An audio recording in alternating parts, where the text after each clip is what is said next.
Zbadal som, ako po ceste beha kačička s malým. Zastal som a v kanáli som videl, že sa pohybujú ďalšie malé. 6 mláďat spadlo do hlbokého kanála krytého mrežou. Ich mama sa k ním nevedela dostať a pobehovala po rušnej ceste. Všimol si ju okolo idúci vodič, ktorý neváhal zavolať hasičov.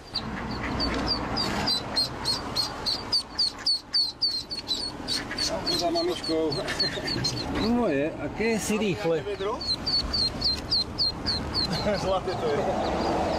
Upozorňovali odstavenými blikajúcimi autami okolo idúcich vodičov na to, že sa na ceste niečo deje, aby spomalili.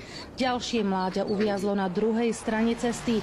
Hasiči liezli do kanála popri autách, ktoré cestou prechádzali. V premávke si tak museli dávať pozor aj sami na seba.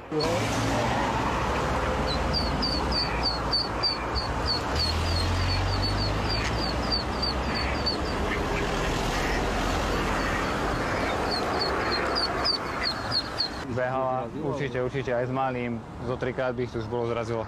Kačacia rodina prešla z Hrona cez 2 dvojprúdovky plné aut. Hasiči ich naložili do vaku a odviezli späť k vode. Všetky sa bezpečne vrátili tam, odkiaľ sa vybrali na výlet. Oni pôjdu za ňou.